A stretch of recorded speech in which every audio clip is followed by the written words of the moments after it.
I am Elise, 27 years old, a dedicated nurse who always tried to make my parents proud. I lived with them after college, saving for graduate school while working long hospital shifts. My brother Adam and I were close growing up, despite our parents always favoring him. Nothing prepared me for that Friday night when they gave me 48 hours to vacate my room for him and his pregnant wife. My mother looked me straight in the eyes and said, "You are a burden anyway." I left quietly, rebuilding my life piece by piece. What they never expected was that 2 months later, they would be the ones desperately knocking on my door. Where are you watching from today? If you have ever felt betrayed by those who should love you most, hit subscribe and join me as I share how I found strength when my family threw me away. Growing up in our modest two-story home in suburban Milwaukee, Wisconsin, I always knew where I stood in the family hierarchy. My brother Adam, 2 years older, was the golden child from day one. Our father Thomas, a construction foreman with weathered hands and traditional values, saw in Adam the son who would carry on his legacy. Our mother Margaret, an elementary school secretary, with a sharp tongue and even sharper opinions, doted on Adam while holding me to impossible standards. Adam scored the winning touchdown, they would announce to everyone at family gatherings, even though he was just a bench warmer who played 5 minutes in the final quarter of a game already won. Elise made honor roll again, they would mention as an afterthought, despite my straight A grades and academic awards. This pattern continued throughout our childhood. Adam could do no wrong. When he broke the living room window playing indoor baseball, it was, "Boys will be boys." When I accidentally knocked over and broke a vase while dusting, I was grounded for a week for carelessness.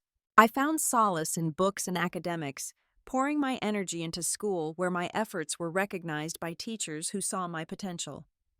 By high school, I had mapped out a clear path for myself, become a nurse, help people, and find the validation elsewhere that I could never seem to earn at home. Nursing. Why not become a doctor? My mother questioned when I shared my career plans. Or at least marry one. Nurses are the backbone of healthcare, I tried explaining. They provide the direct care that makes all the difference to patients. Just seems like a lot of bedpans and following orders, my father commented with a dismissive wave. The only person who truly saw me was my grandmother Sophia, my mother's mother, who lived across town. A retired librarian with kind eyes and hands always busy with knitting, she was my sanctuary. Every Sunday afternoon, I would visit her small apartment filled with books and the scent of cinnamon escaping the subtle diminishment I felt at home. "You have healing hands, Elise," Grandma Sophia would say, watching me carefully tend to her arthritis with gentle massages and proper positioning of pillows.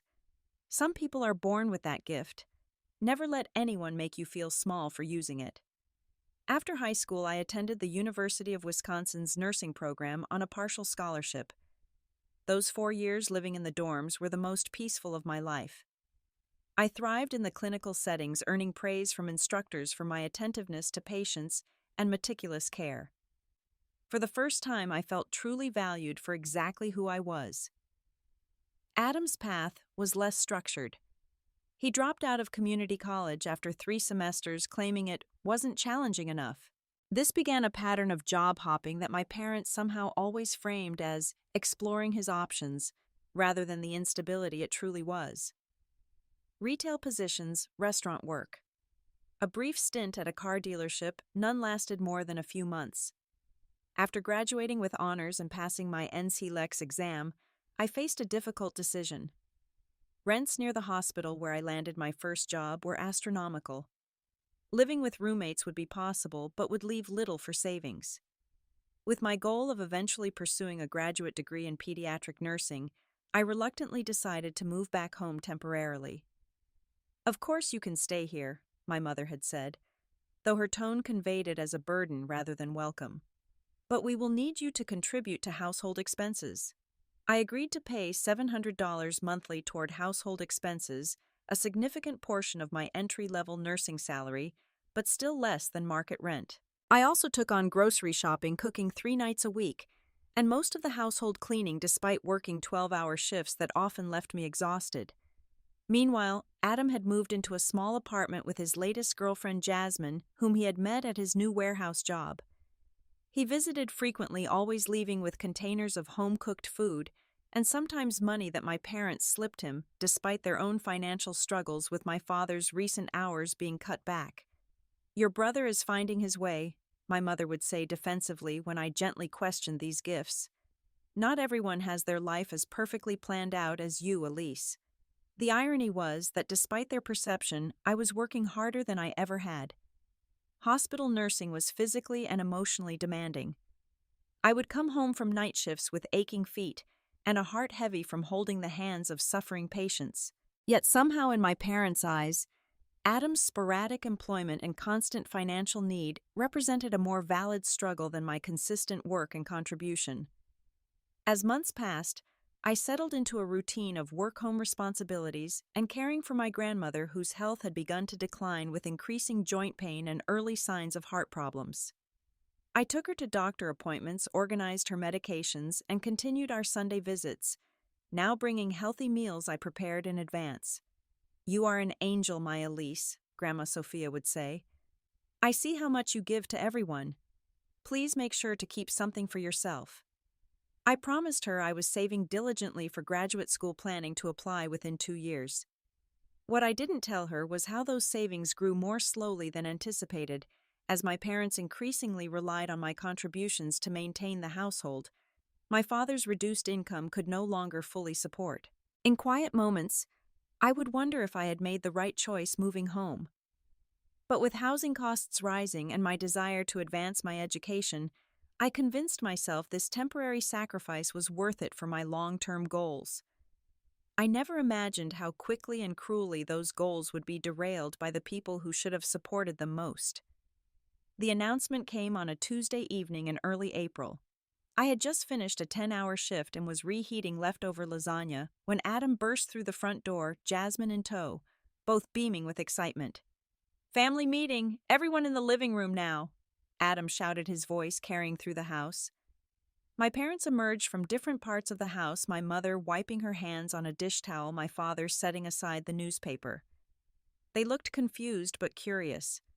I felt a knot form in my stomach, an instinctive response to Adam's dramatic entrances that usually preceded some form of family upheaval. We gathered in the living room, my parents taking their usual spots on the sofa, while I perched on the armchair. Adam stood in the center of the room holding Jasmine's hand. She was petite with long dark hair and a shy smile that never quite reached her eyes when she looked at me. "Jasmine and I have amazing news," Adam announced, pausing for dramatic effect. "We are going to have a baby." The room erupted in squeals and exclamations from my parents. My mother jumped up to hug them both, tears streaming down her face. My father clapped Adam on the back with more emotion than I had seen him display in years. "I am going to be a grandmother," my mother kept repeating. "My first grandchild. Congratulations," I said, sincerely pushing aside the complicated feelings this news stirred in me. Despite our differences, I was genuinely happy for my brother. A baby was something to celebrate. I moved to hug Jasmine, who accepted my embrace stiffly. "How are you feeling?" I asked, professional instincts kicking in. "Any morning sickness." "She has been sick all day long," Adam answered for her. "The doctor says it should pass after the first trimester."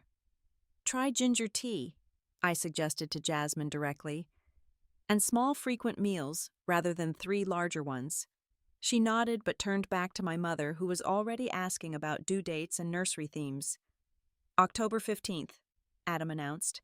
"And we have other news too. We are getting married next month." This set off another round of excitement. A hastily planned wedding before Jasmine's pregnancy became too obvious, aligned perfectly with my parents' traditional values. "We will help with everything," my mother promised, though I knew their financial situation was already strained. "We can host the reception in the backyard to save money. And Elise can help with all the preparations," my father added, volunteering me without consultation. I nodded agreement despite the exhaustion already weighing on me. What else could I do? The following weeks were a whirlwind of wedding planning. My mother and Jasmine became inseparable, poring over bridal magazines and Pinterest boards at our kitchen table. My father dipped into his retirement savings to pay for Jasmine's dress, the catering, and a DJ. I worked extra shifts to buy them a thoughtful wedding gift, a high-quality cookware set they had mentioned wanting. Throughout the planning, I was assigned tasks but excluded from decisions. I addressed 200 invitations, hung fairy lights around the backyard, and assembled party favors, all while continuing my hospital shifts and caring for my grandmother. They barely acknowledge all you are doing, Grandma Sophia observed when I visited her that Sunday, dark circles under my eyes from working an overnight shift before coming directly to her apartment. It is fine, I insisted. I am happy to help Adam. Adam has always had plenty of help, she replied, her voice carrying a rare edge. It is you I worry about, my dear. 2 days before the wedding, I overheard a conversation that should have warned me of what was coming. I was in the kitchen preparing finger sandwiches for the bridal shower, while my mother and Jasmine sat in the adjacent dining room thinking I could not hear them over the running water. The apartment is just so small, Jasmine was saying. There is no space for a nursery. The baby would have to sleep in our bedroom. That will not work, my mother agreed. Babies need their own space and you will need your rest. Adam says we cannot afford anything bigger right now. Jasmine continued, her voice taking on a whining quality. He says maybe after the baby comes, but that would be even harder moving with a newborn. There was a pause, and then my mother's voice, lower but still audible. We might have a solution for that. Let us talk more after the wedding. I turned off the water, my hands suddenly cold despite the warm kitchen. An uneasy feeling settled in my chest, but I pushed it aside. Surely they were not discussing what it sounded like. The wedding went forward as planned, a modest but pretty backyard affair with about 70 guests. I spent the day running last-minute errands, helping Jasmine with her dress, and making sure everything ran smoothly. By the time the reception ended, I was exhausted but satisfied that the day had been special for my brother. Thank you for everything, sis, Adam said, giving me a quick hug before leaving for their one-night honeymoon at a local hotel, another gift from my parents. You will make a wonderful mother, I told Jasmine sincerely. She smiled more genuinely than usual. Thank you. We are so excited to start our family. The way she glanced at my mother when she said this sent another wave of unease through me, but I dismissed it as wedding day nerves. The following day, Grandma Sophia called me, her voice unusually serious. Elise, have you spoken with your parents about your living situation? She asked without preamble. No, why would I replied, confused. There was a heavy pause. I think you should prepare yourself for changes, dear one. Your mother called me this morning asking strange questions about whether my spare room was still available. That is odd. I agreed, the uneasy feeling returning stronger than before. But I am sure she would talk to me directly if there was something I needed to know. Grandma Sophia sighed. Just know that whatever happens, my door is always open to you. I thanked her, but assured myself there was nothing to worry about. After all, I paid rent and contributed significantly to the household. My parents would not make major decisions affecting my living situation without discussing it with me first. I was wrong. Friday evening. 4 days after the wedding, I dragged myself home after a particularly difficult 12-hour shift in the pediatric ward. A 7-year-old patient had coded unexpectedly, and although we had resuscitated him successfully, the emotional toll of those terrifying minutes had left me drained. All I wanted was a hot shower in my bed. Instead, I found my parents and Adam sitting at the kitchen table, an unusual sight that immediately set alarm bells ringing. Adam never visited on Friday evenings, typically going out with friends after his warehouse shift. Elise, we need to talk, my father said, his tone businesslike, as I set down my nursing bag. I sank into the empty chair, still wearing my scrubs, noticing Adam's inability to meet my eyes. Adam and Jasmine are moving in, my mother announced without preamble. They need more space with the baby coming, and they cannot afford a bigger apartment right now. I nodded, slowly processing this information. Okay, are they taking the guest room? Our house had 3 bedrooms, my parents' master bedroom, my room, and a small guest room currently used mainly for storage. The guest room is too small for a couple, especially with a baby on the way. My mother continued, her voice taking on a defensive edge. They will need a proper room. They will be taking your bedroom. The words hung in the air between us. I stared at her, waiting for the rest of the plan, some explanation of where I would go. "We need you to find somewhere else to live," my father finally said, filling the silence. "By Sunday." "Sunday," I repeated, my voice barely audible. "As in 2 days from now." "You are a nurse with a good job," my mother said dismissively. "You can afford your own place. Adam and Jasmine need our help right now." "But I have been saving for graduate school," I protested weakly. "The rent in this area is so expensive it will set my plans back years." "You are a burden anyway," my mother replied, the words slicing through me like a physical blow. "Adam needs us now. He is starting a family." My father sat silently studying the grain of the wooden table, refusing to make eye contact. His passive acceptance hurt almost as much as my mother's active dismissal. Adam finally spoke up, his voice unnaturally bright. "I can help you look for places tomorrow if you want. There might be some affordable apartments near the hospital." The insincerity was clear, his relief palpable, that this was not his problem to solve. I noticed a measuring tape on the counter, realized with a sick feeling that they had probably already been in my room planning how to convert it into a nursery. As if confirming my thoughts, the front door opened and Jasmine walked in carrying paint swatches and a catalog of baby furniture. She stopped short upon seeing me, having the grace to look momentarily embarrassed before recovering. "Oh, Elise, you are home. I just picked up some ideas for the nursery. What do you think of this mint green?" She held up a color sample as if we were discussing a normal renovation, not the complete upheaval of my life. I stared at her, unable to form words. Elise was just heading to her room to start packing, my mother interjected smoothly. "She will be moving out this weekend, so you and Adam can get settled." I stood up, legs unsteady beneath me. 27 years of trying to earn my place in this family, of contributing financially and emotionally, of being the responsible one, and it had come to this. Discarded with less consideration than our childhood dog had received when he grew old and inconvenient. "I will need boxes," I said, my voice surprisingly steady despite the earthquake happening inside me. "There are some in the garage from the wedding gifts," my father offered, the first helpful thing he had said. I nodded and walked upstairs to the bedroom that would no longer be mine in 48 hours. Only when the door closed behind me did I allow the tears to fall silent and burning hot against my cheeks. My hands shook as I pulled out my phone and called the one person who would understand. "Tara," I whispered when my best friend from nursing school answered. "I need help. My parents just kicked me out." "What?" Tara's voice rose in disbelief. "Are you serious right now?" I explained the situation through suppressed sobs, trying to keep my voice down so my family would not hear my breakdown. "Those selfish, awful people," Tara fumed. "I am coming over tomorrow morning with my car.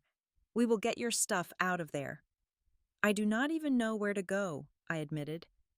"Stay with me until you figure it out," she offered immediately. "My couch is yours for as long as you need it." After hanging up, I called Grandma Sophia, dreading having to tell her what had happened. "They did what?" she exploded when I explained, her normally gentle voice sharp with anger. "After everything you have done for them, absolutely not. You will come stay with me, Elise. I have the spare bedroom, and it is yours for as long as you need it." "But your health," I protested weakly. "I do not want to be a burden." The word caught in my throat, my mother's cruel dismissal still raw. "You have never been a burden, my darling girl," Sophia said firmly. "You are a gift. It is your parents who cannot see your value, and that is their tremendous loss." I accepted her offer with overwhelming gratitude, knowing it was temporary, but desperately needing the safety of her loving presence while I figured out my next steps. The next morning, Tara arrived early with coffee, pastries, and a fierce protectiveness that bolstered my fragile composure. Together with 2 other nursing friends, she had called for reinforcement. We packed my life into boxes and bags, loading them into our combined vehicles. My parents moved around the house awkwardly during this process, my mother making occasional comments about items that belonged to the house, when I tried to take things like the desk lamp I had purchased myself. My father said almost nothing, disappearing to the basement workshop for most of the day. Adam and Jasmine arrived around noon, already carrying throw pillows and nursery decorations. Jasmine walked into my half-emptied room without knocking, studying the space with calculating eyes. "We will need to repaint immediately," she announced to no one in particular. "This color is too depressing for a baby." I bit my tongue and continued packing. The walls were a soft gray I had painted myself 3 years ago, saving for weeks to buy quality paint. By evening, I had removed all traces of my existence from my childhood home, leaving behind the built-in furniture and taking only what would fit in Grandma Sophia's spare room. As I prepared to leave, I found my mother in the kitchen. "I left my key on the counter," I said quietly, "and I have transferred next month's rent to your account since I will not be here to give you cash." She looked surprised. "You did not have to do that." "I know," I replied, "but I honor my commitments." The implied criticism hung in the air between us. "Elise," she began, but I held up my hand. "Please do not. There is nothing you can say right now that will make this okay." I walked out without looking back. The weight of 2 decades of conditional love finally lifted from my shoulders, replaced by the terrifying lightness of having nothing left to lose. The spare room in Grandma Sophia's apartment was small but cozy, with just enough space for a twin-bed small dresser and a narrow bookshelf. Most of my belongings went into storage, a monthly expense I had not anticipated that further strained my finances. The most immediate challenge was the commute. Grandma Sophia lived on the opposite side of Milwaukee from the hospital, turning my previously 15-minute drive into nearly an hour of traffic each way. After a 12-hour shift, that additional time was exhausting. "You look tired, dear," Grandma Sophia observed after my first week in her apartment. "Just adjusting," I assured her, though, in truth, I was struggling more than I let on. The second challenge was financial.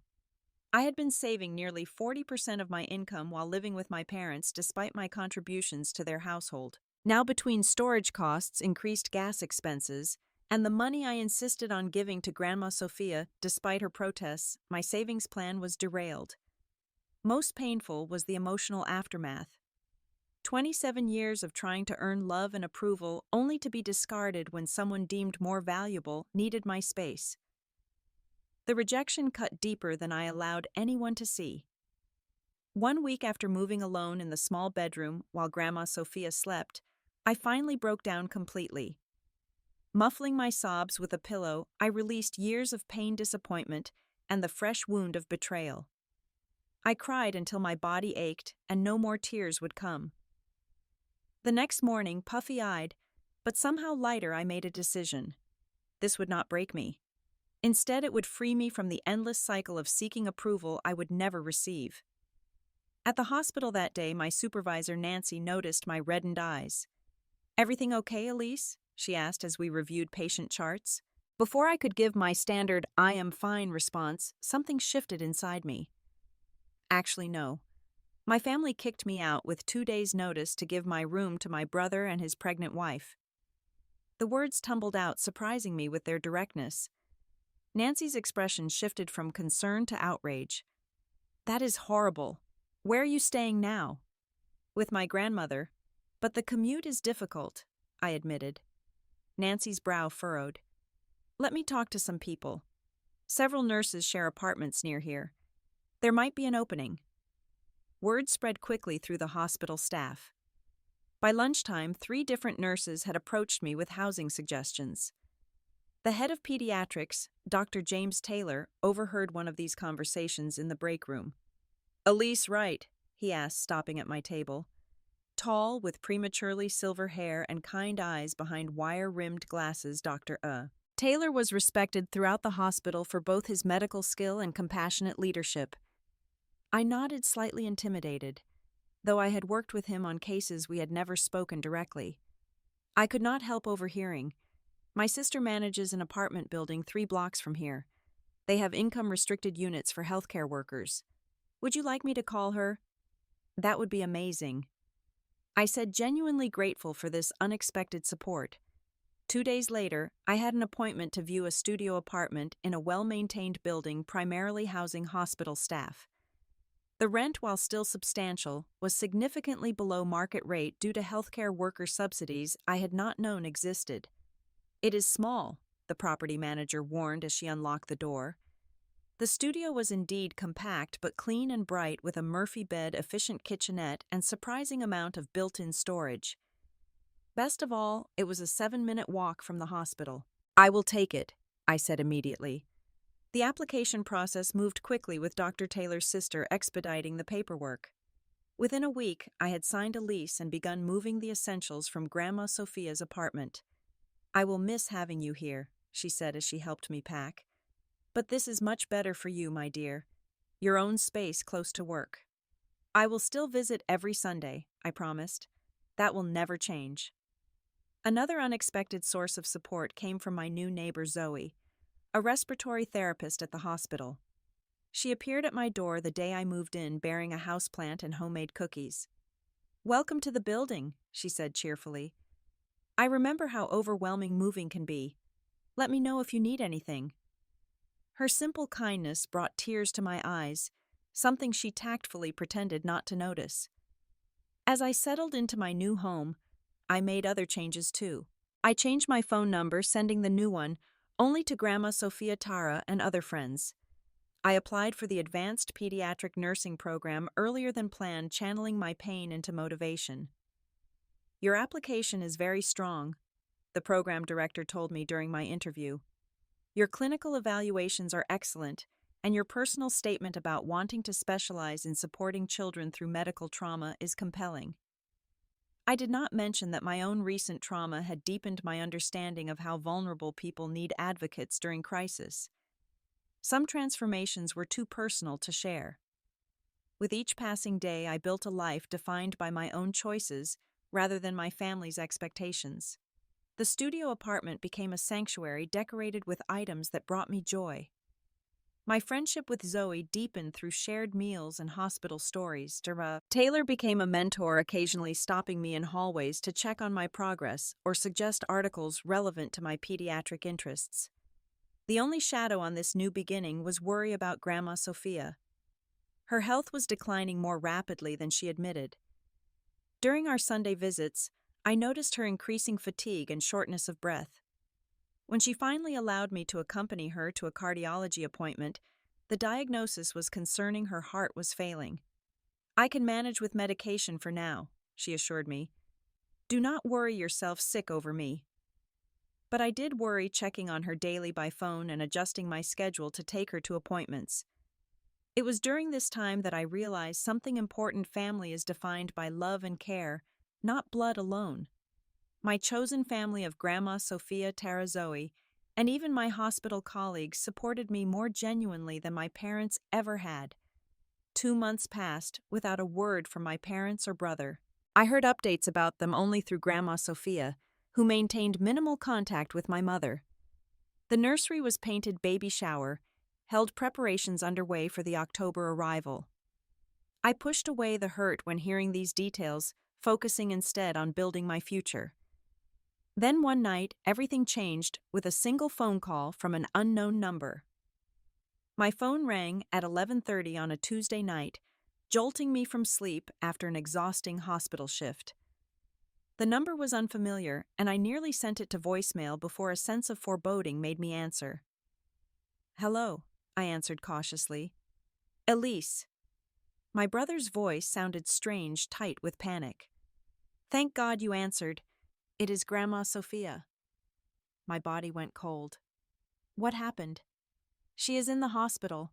Some kind of heart episode. Mom and Dad are already there, but she keeps asking for you." I was already throwing on clothes, cradling the phone against my shoulder. "Which hospital?" "Mercy General Cardiac Care Unit. Elise." His voice cracked slightly. "It looks serious." "I will be there in 20 minutes, I replied, ending the call and grabbing my keys. The drive to Mercy General passed in a blur of streetlights and silent prayers. I had known Grandma Sophia's heart was failing, but somehow believed we had more time, that the medications would keep her stable longer. In the hospital parking lot, I took a deep breath, steeling myself not just for Sophia's condition, but for the first encounter with my family since they had asked me to leave. I would not let our issues distract from what mattered now. The cardiac unit was quiet at this late hour, just the soft beeping of monitors and hushed voices of the night staff. I spotted my family immediately in the waiting area. My mother sat rigid in an uncomfortable chair, my father beside her, looking lost. Adam paced near the vending machines while a visibly pregnant Jasmine dozed in a corner chair. My mother saw me first, her eyes widening slightly. I realized she was taking in changes she had not expected: my new shorter haircut, different style of clothes. The confidence in my posture that had been absent before.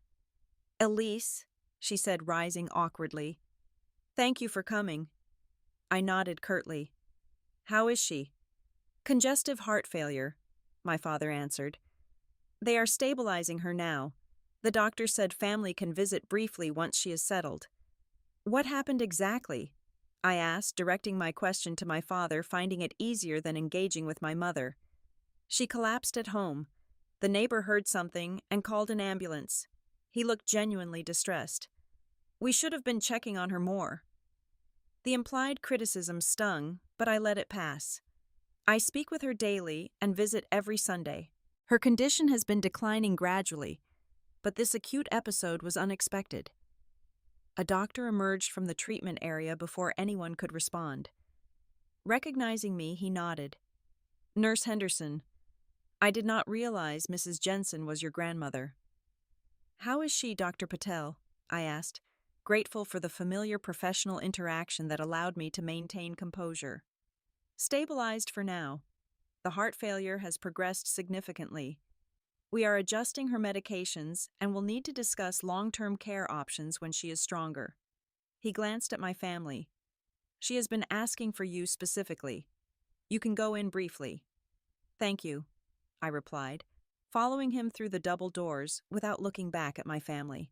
Grandma Sophia looked small and frail against the white hospital sheets, oxygen tubes in her nose, and monitoring wires disappearing beneath her gown. Her eyes brightened when she saw me. "There you are, my darling girl," she whispered, reaching for my hand. I took it gently, mindful of the IV line. "You gave us quite a scare." "Dramatic old lady," she joked weakly. I needed to see if that emergency response button actually worked. Despite everything, I smiled. Her spirit remained unbroken. "The doctors are taking good care of you," I assured her. "Just focus on resting now." "Your parents are here," she said, her expression turning serious. "And Adam." "I know. I saw them. First time they have visited me in weeks." She continued, a rare bitterness in her tone.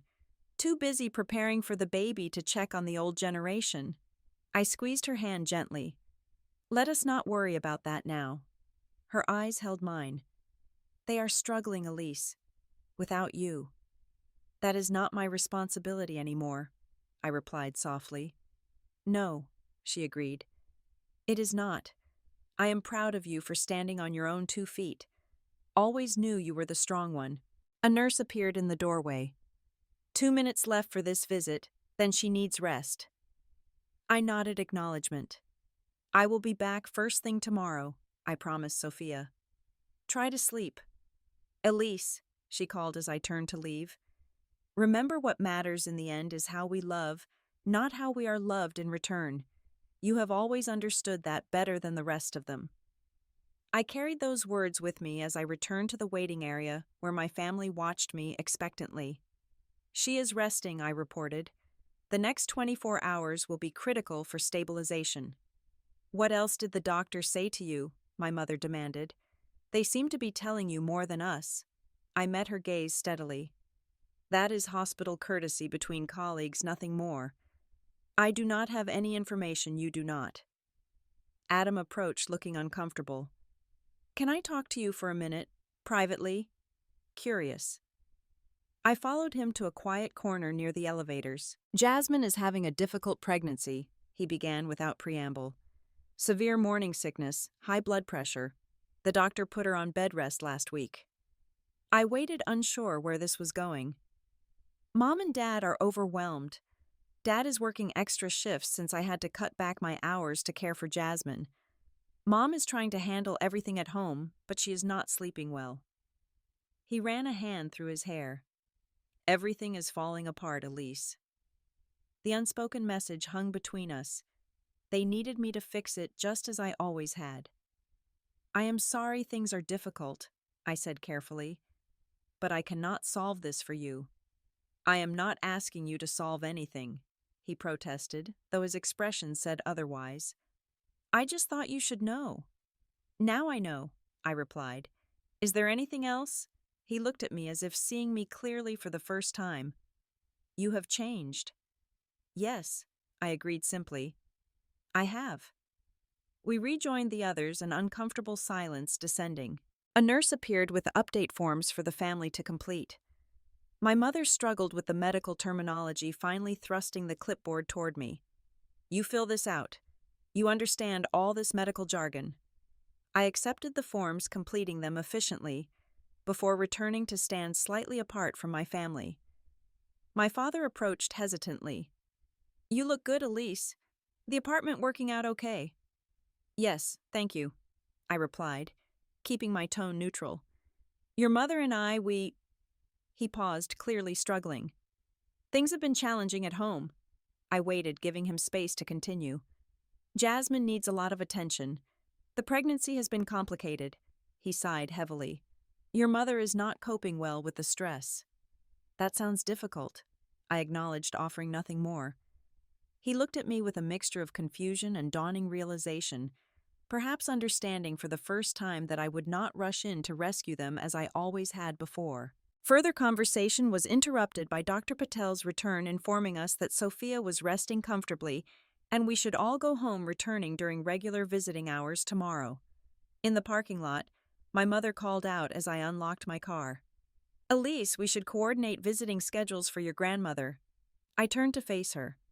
I will be here from 7 to 9 tomorrow morning before my shift. I have already cleared it with the charge nurse.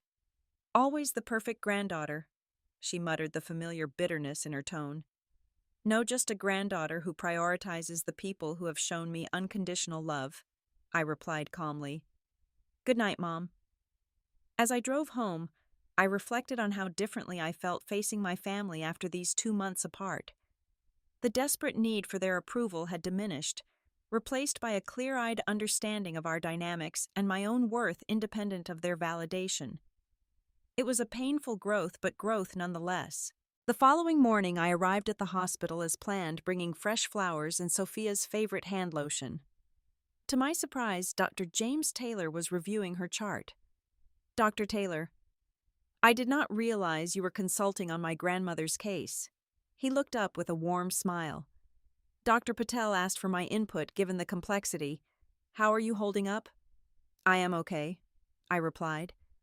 Concerned, of course, but trying to stay positive. Your grandmother is quite a remarkable woman, he commented. She spent 10 minutes telling me about your acceptance to the pediatric nursing program, rather than discussing her own condition. I smiled despite my worry. That sounds like her. She has always been my biggest supporter. Speaking of which, the program directors were very impressed with your application. Congratulations on your acceptance. The scholarship is well deserved. My heart skipped a beat. Scholarship? I have not received any notification. His expression shifted to chagrin. I apologize for spoiling the surprise. The official letter should arrive today or tomorrow. The hospital's educational foundation selected you for their full tuition scholarship. Your work with pediatric patients has not gone unnoticed. The news was overwhelming, a bright spot in the darkness of worry over Sophia. A full scholarship would change everything, allowing me to complete my advanced degree without the crushing debt I had anticipated. Thank you, I managed, blinking back unexpected tears. That means more than I can express. Dr. Taylor squeezed my shoulder gently before departing, leaving me to process this life-changing development. Inside Sophia's room, I found her awake and looking stronger than the previous night, though still clearly frail. There she is. She greeted me, patting the edge of her bed for me to sit. My brilliant nurse. I kissed her cheek before sharing my news about the scholarship. Her face lit up with pure joy. I knew it. Did I not tell you your hard work would be recognized? She clasped my hand. This is just the beginning for you, my dear. the start of the life you deserve. We spent the next hour talking about everything except her health, a tacit agreement to focus on life rather than its potential ending. As I prepared to leave for my shift, she gripped my hand with surprising strength. "Elise, I need you to promise me something." "Anything," I assured her. "Promise you will not sacrifice your dreams for anyone else again. Not your parents, not Adam, not me. You have given enough." I swallowed hard. "I promise." What neither of us could have predicted was how soon that promise would be tested, or the unexpected directions my life would take in the coming weeks, as my family's carefully constructed new normal began to crumble. Over the next 2 weeks, Grandma Sophia's condition stabilized enough for her to be discharged with increased medications and home health support. I arranged my schedule to check on her daily, coordinating with the visiting nurses to ensure continuous care. My parents made occasional appearances, but the demands of Adam and Jasmine's situation seemed to consume most of their attention. Through hospital gossip and brief encounters with my family, I pieced together what was happening at my former home. Jasmine's pregnancy complications had worsened, requiring near constant attention. Adam had reduced his work hours further, straining their already precarious finances. My parents, now supporting 3 adults on primarily my father's income, were struggling with both practical caregiving and financial pressures. I maintained polite distance during our occasional overlapping visits to Sophia, focusing solely on her care rather than family dynamics. Though it hurt to see my grandmother caught in the middle, she seemed to appreciate my newfound boundaries. "They made their choices," she reminded me during one visit when I expressed guilt about not helping more. "Now they are living with the consequences." My own life was evolving in positive ways. The pediatric nursing program had begun challenging and rewarding me intellectually. My small apartment had become a true home, reflecting my personality in ways my childhood bedroom never could. Most surprisingly, Dr. Taylor had begun stopping by the pediatric ward with increasing frequency, our professional conversations gradually shifting toward more personal topics. "Would you consider having dinner with me sometime?" he asked one afternoon after we had discussed a particularly complex patient case. Outside the hospital, I mean. I hesitated briefly, considering the age difference and professional dynamics, before deciding neither was a real obstacle. "I would like that, James." Our first date, a quiet dinner at a small Italian restaurant, revealed how much we had in common beyond our medical interests. His compassion, intelligence, and subtle humor drew me in, allowing me to open up in ways I had not with anyone outside my closest friends. "You are not what I expected," he admitted over dessert. "What did you expect?" I asked, curious. "Someone less complex, less resilient," he replied thoughtfully. "When I heard about your family situation, I imagined someone wounded, but you are so much stronger than that." "The wounds are there," I acknowledged. "I am just learning they do not define me." 3 weeks after Sophia's hospitalization, my carefully constructed new reality collided with my past in an unexpected way. I was awakened at 6 a.m. on a Saturday, my one day off that week, by persistent knocking at my apartment door. Disoriented and concerned, I pulled on a robe and peered through the peephole, shocked to find my parents standing in the hallway. I opened the door cautiously. "Is it Grandma Sophia?" "What happened?" No, my mother said quickly. "Sophia is fine as far as I know." They stood awkwardly in the doorway, my father shifting his weight from foot to foot, my mother clutching her purse strap tightly. "May we come in?" my father finally asked. "We need to talk to you." Against my better judgment, I stepped aside to allow them entry. They surveyed my small studio with poorly concealed surprise, perhaps expecting something less put together, less adult. "It is small," my mother commented, the familiar critical edge in her voice. "It suits me," I replied. "What brings you here at 6 in the morning on a Saturday?" They exchanged glances before my father spoke. "We need your help, Elise. Things at home have become difficult." "Jasmine's pregnancy has complications," my mother continued. "The doctor has ordered complete bed rest until delivery.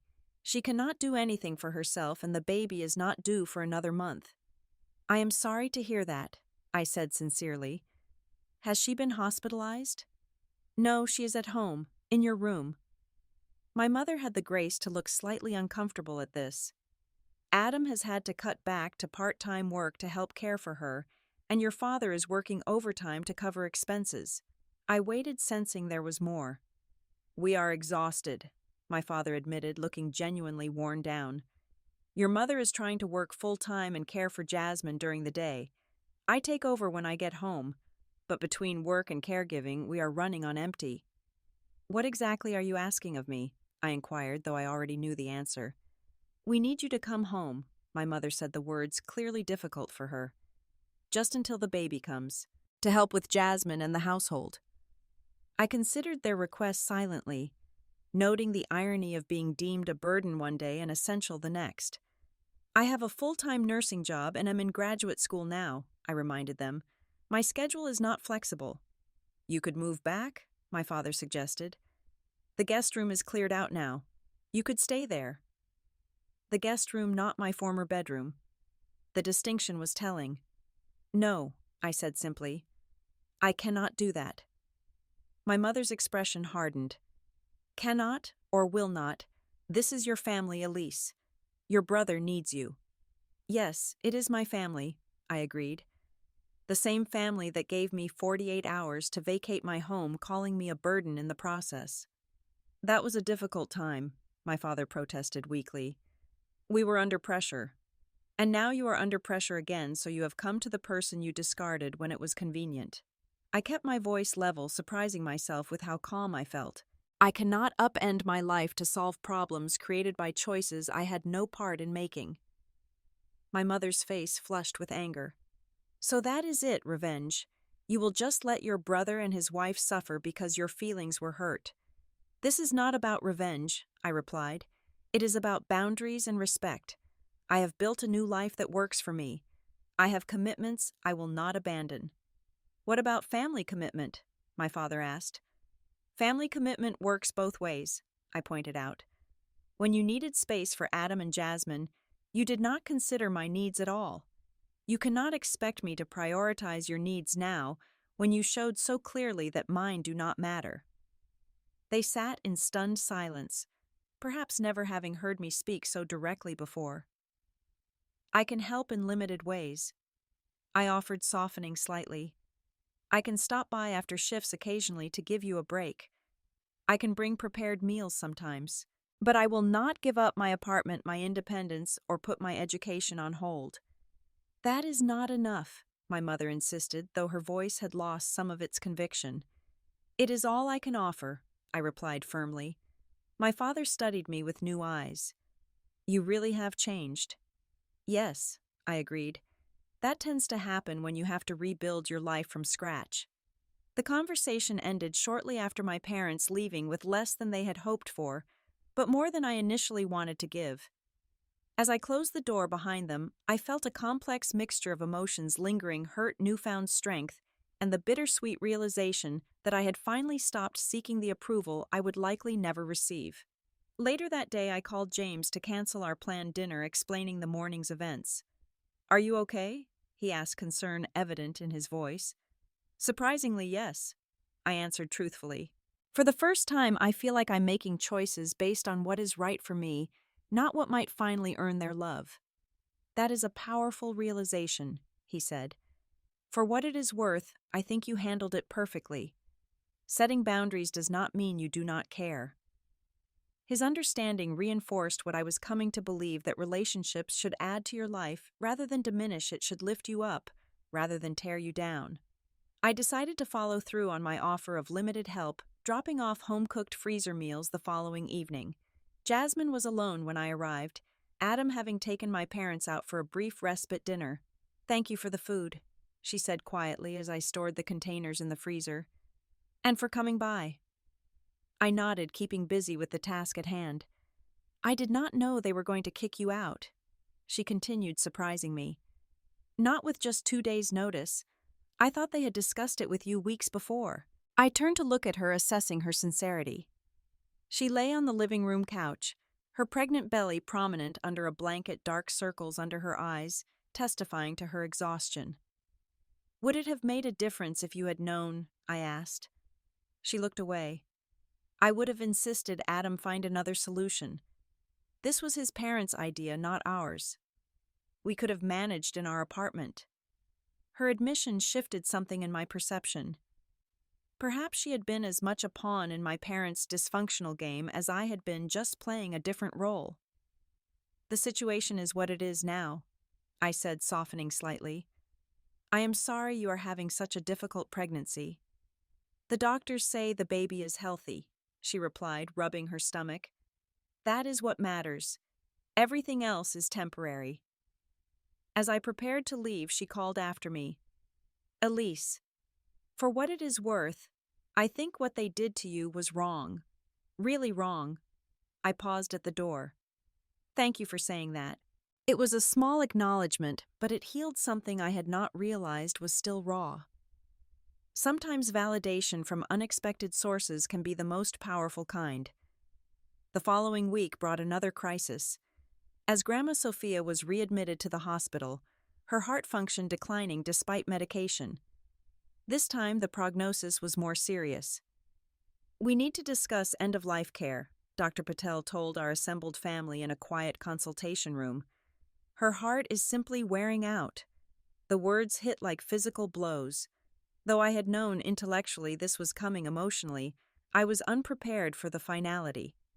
How long? My mother asked, her voice uncharacteristically small. Days, possibly a few weeks. It is difficult to say with certainty. Dr. Patel's compassionate gaze took in our shocked expressions. She has requested limited interventions focusing on comfort measures rather than life extension at any cost. After the consultation, Sophia asked to speak with me privately. When the others had reluctantly left the room, she reached for my hand. No tears now, she instructed, though her own eyes were damp. I need you to listen carefully. I nodded, swallowing hard. In my bedside table second drawer, there is a blue envelope with your name on it. Inside is a letter and some documents you will need. She squeezed my hand. I have set aside some money for your education. It is not much, but it will help. Grandma, you do not need to. Hush now. It is already done. Her eyes held mine. You were always my favorite, though we are not supposed to have those. You remind me of myself at your age, except you are braver than I ever was. I learned that from you, I whispered. No, my dear. You always had it. I just helped you see it. She settled back against her pillows. Now promise me you will use that brave heart to build the life you want, not the one others expect of you. I promise. I vowed, knowing this was a sacred commitment I would honor above all others. The family established a rotation for Sophia's care, and for the first time I saw my parents and brothers step up without complaint or evasion. Perhaps facing mortality clarified priorities in a way daily life could not. 3 days later, with all of us gathered around her bed, Sophia passed peacefully in her sleep. The loss was profound, a pillar of unconditional love gone from my life. Yet in her passing, she had given me one final gift, the chance to see my family united in grief, reminded of what truly matters beyond petty grievances. At the funeral, I delivered a eulogy that celebrated Sophia's wisdom, kindness, and quiet strength. Looking out at the gathered mourners, I saw my parents crying openly, Adam supporting a still pregnant Jasmine, and in the back row, James standing respectfully, having come to support me. Sophia Jensen taught me that family is not just about blood relations, I concluded. It is about who shows up for you, who sees your true self and loves you anyway. She was that person for many of us, and the best way to honor her memory is to become that person for others. After the service, as we gathered at my parents' house for the reception, Adam approached me cautiously. That was a beautiful eulogy, he said. Grandma would have loved it. Thank you, I replied, the familiar wall between us temporarily lowered by shared grief.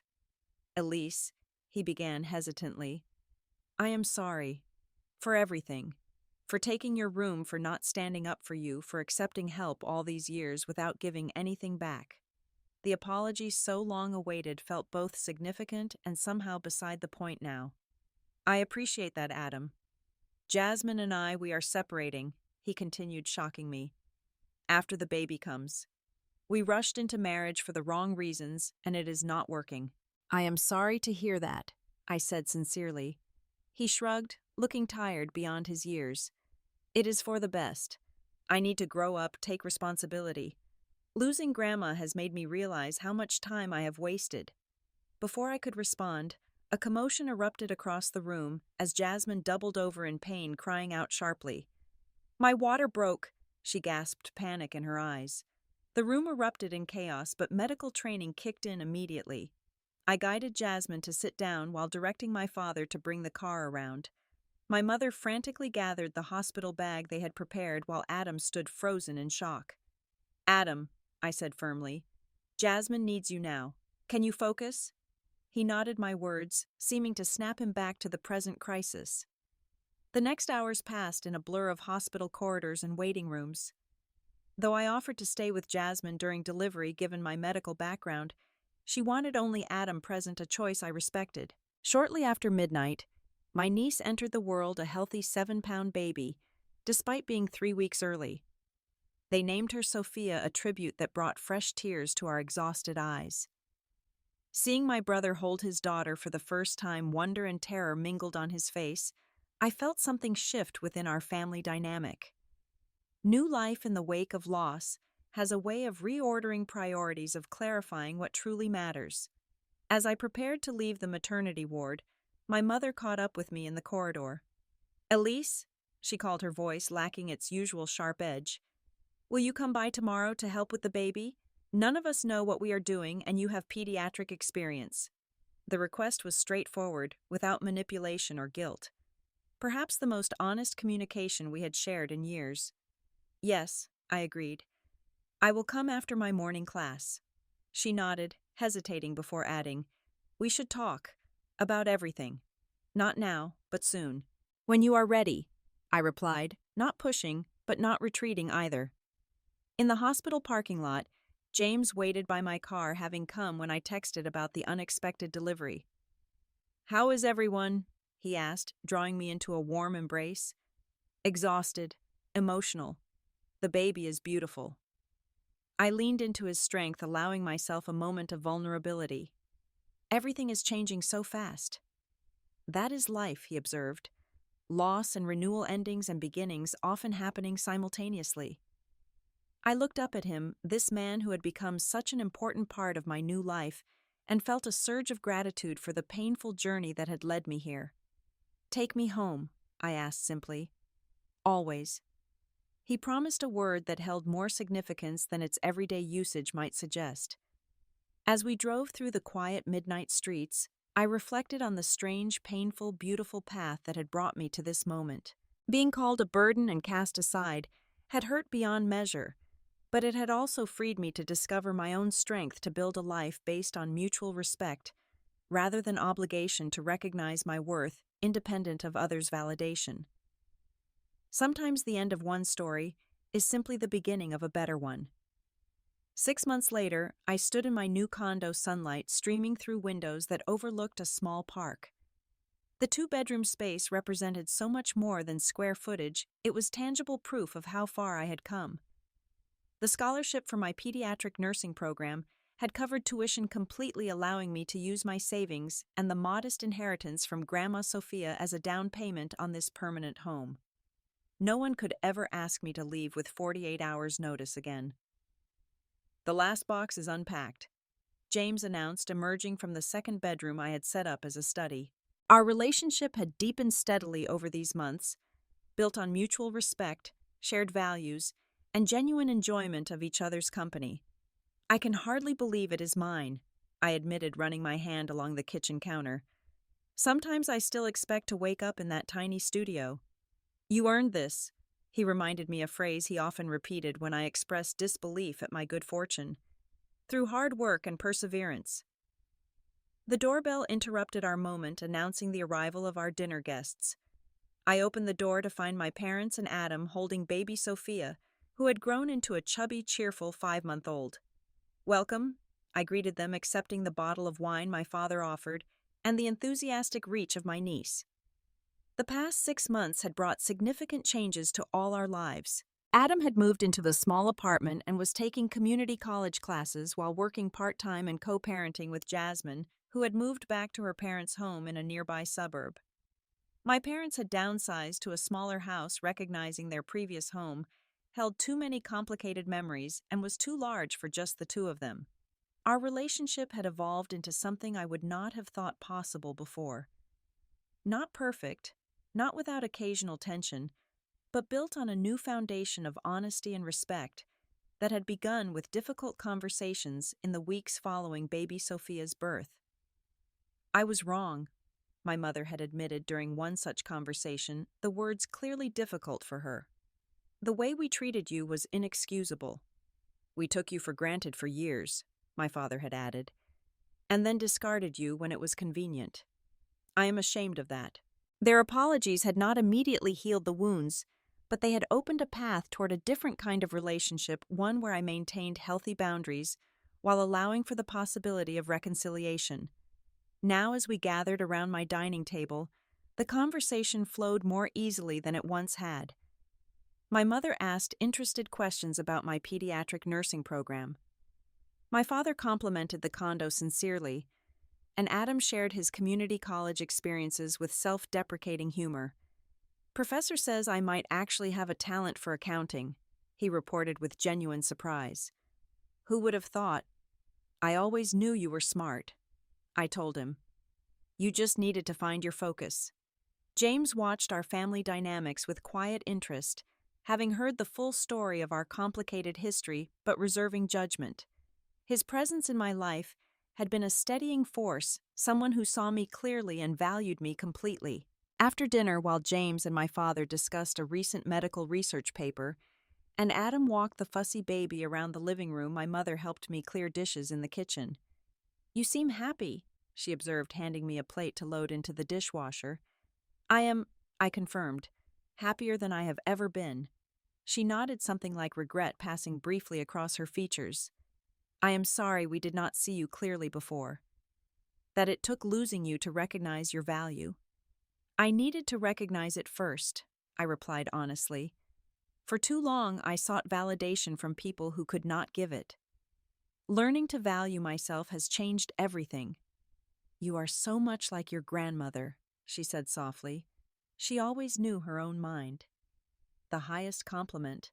I smiled, accepting this peace offering for what it was. Later that evening, after everyone had left, and James had returned to his own apartment, our relationship progressing at a pace that felt right for both of us.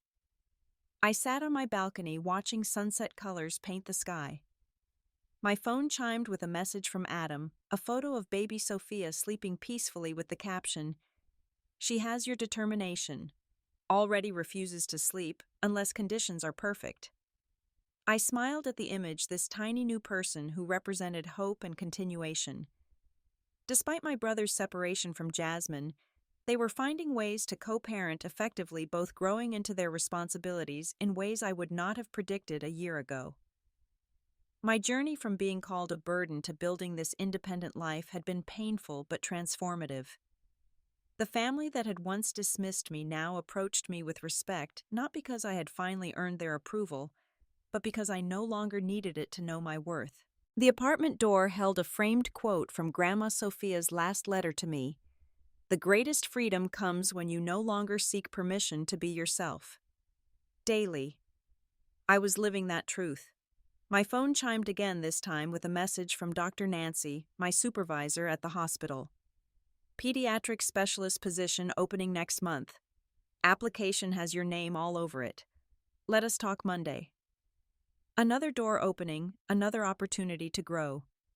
I sent a quick affirmative reply, gratitude washing over me for all the painful steps that had led to this place of possibility.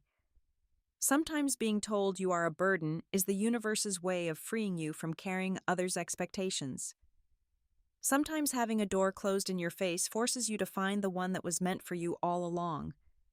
Sometimes the family that throws you away teaches you how to gather the pieces and build something stronger, something entirely your own. Have you ever had to rebuild your life after being dismissed by those who should have valued you most?